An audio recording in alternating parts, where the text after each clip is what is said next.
এই বিস্ফোরণ স্থলের আনাচে কানাচে ছড়িয়ে ছিটিয়ে রয়েছে এরকমই নানা রকম জিনিস, সুতলি বোমা এবং সুতলি বোমা ভেতরে এই যে বারুদ ভরা সেই ছবি দেখাচ্ছি। এবং কোথাও গিয়ে এই ঘটনাকে কেন্দ্র করে ইতিমধ্যে কিন্তু রাজনৈতিক চাপানোতর শুরু হয়ে গিয়েছে। বিজেপি চাইছে এনআইএ তদন্ত। পাল্টা কি বলছে তৃণমূল, শুনুন একবার। এত বড় বিস্ফোরণ ঘটলো, তার মানে কত সেখানে বিস্ফোরক ছিল, সেই বিস্ফোরক এত পরিমাণ বিস্ফোরক সেখানে জমা হয়, আর আপনার গোয়েন্দা বিভাগ জানতে পারেন না? এতটা অপদার্থ। এর তদন্ত হওয়া উচিত।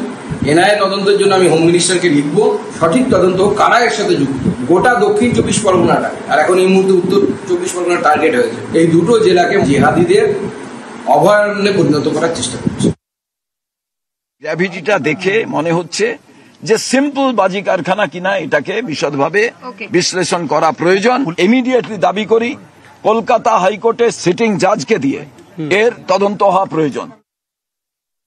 কারুরই কোন রকম গাফিলতি ধরা পড়লে তাকে কোনোভাবেই ছাড় দেওয়া হবে না। প্রশাসনের সদর দপ্তর নবান্ন থেকে সেখানকার পুলিশ এবং আধিকারিকদের কাছ থেকে রিপোর্ট চেয়ে পাঠানো হয়েছে। বারুদ এক জায়গায় জড়ো করা, বাজি কারখানা, বাজি মজুত করা, এই সমস্তই কি কোনো অনুমোদন ছিল না? বিনা অনুমোদনে স্থানীয় কারুর মদতে তার জন্য সমস্ত কিছু সরেজমিনে জানতে চাওয়া হয়েছে। রাজ্য সরকারের জিরো টলারেন্স এই ব্যাপারে।